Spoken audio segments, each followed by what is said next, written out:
पुढची बातमी बघूयात। मंत्री नितेश राणेंनी पुन्हा एकदा हिंदू मुस्लिम समाजाबाबत वक्तव्य केलं। संभाजीराजे नसते तर आपल्या आडनावाच्या पुढे वेगळंच नाव लागलं असतं आणि औरंगजेबाला थांबवण्याचं काम छत्रपती शिवाजी महाराजांनी केलं। छत्रपती शिवाजी महाराजांच्या सैन्यात कोणी मुसलमान नव्हतं असं विधान नितेश राणेंनी केलं। छत्रपती संभाजीराजे नसते तर आपल्या आडनावाच्या पुढे वेगळंच नाव लागलं असतं असं विधान नितेश राणे यांचं। हिंदू विरुद्ध मुसलमान अशीच लढाई होती। काही अतिशहानं सांगतात कधी महाराजांनी मस्जिद तोडली नाही। ज्यांनी ज्यांनी स्वराज्याकडे वाकड्या नजरेनं बघितलं त्यांना महाराजांनी धडा शिकवला। आज कडवट हिंदुत्ववादी सरकार राज्यामध्ये आहे असं वक्तव्य मंत्री नितेश राणे यांचं। कारण का छत्रपती संभाजी राजे नसते तर आपल्या आडनावाच्या आपल्या नावाच्या पुढे वेगळेच आडनाव लागले असते। कोण शेख असता, कोण खान असता।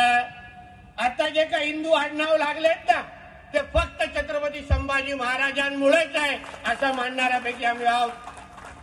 कारण का स्वराज्याची लढाई, हिंदवी स्वराज्याची लढाई हे इस्लामीकरणाच्या विरोधातच झाली आहे। म्हणून आमच्यातले काही काटे आहेत सांगण्याचं की नाही शिवाजी महाराजांच्या सैन्यामध्ये मुसलमान होते। कोण मुसलमान नव्हते तिकडे, उगाच टेप रेकॉर्डर चालवता। स्वराज्याची लढाई ही इस्लामच्या विरोधातच होती, हिंदू विरुद्ध मुसलमान होती आणि त्या लढाईमध्ये आमच्या राजांनी हिंदू धर्माला इस्लामच्या समोर झुकायला दिलं नाही। हाच आमच्या सगळ्यांचा ज्वलंत इतिहास आहे।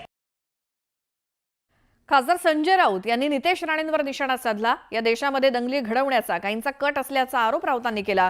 काही लोकांना डबक्यातच राहायचंय आणि हिंदुत्वाच्या नावानं डराडराव करायचंय। मात्र फडणवीसांनी अशा मंत्र्यांना इतिहासाचे धडे द्यावेत असा सल्ला संजय राऊतांनी मुख्यमंत्री फडणवीसांना दिला।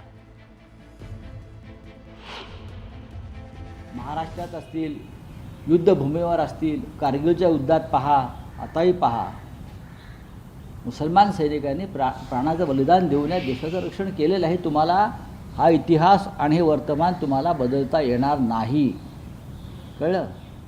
हे काही लोकांना डबक्यातच राहायचं आहे बेडकाप्रमाणे आणि डराव करायचं आहे हिंदुत्वाच्या नावानं। त्यांना जरूर करू द्या। या राज्याची आणि देशाची जनता शहाणी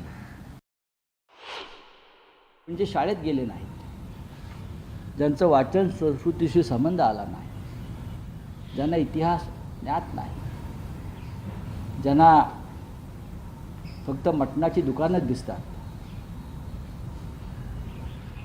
ज्यांना या देशामध्ये पुन्हा एकदा दंगली घडवायच्या आहेत, ज्यांना हा देश पुन्हा एकदा फाळणीकडे ढकलायचा आहे, अशा लोकांची वक्तव्य आहेत। माननीय देवेंद्र फडणवीस यांनी आपल्या सगळ्या मंत्र्यांना इतिहासाचे धडे हे योग्य इतिहासज्ञाकडून द्यावे। छत्रपती शिवाजी महाराजांबरोबर, छत्रपती संभाजीराजांबरोबर सर्वधर्मीय लोक होते, म्हणून ते राज्य निर्माण करू शकले, लक्षात घ्या। आणि छत्रपती शिवाजी महाराजांचा शत्रू हा फक्त औरंगजेब नव्हता, आदिलशाहीबरोबर लढले, निजामशाहीबरोबर लढले, पोर्तुगीजांशी लढले, ते सगळ्यांशी लढले आणि त्यांनी स्वराज्य स्थापन केले।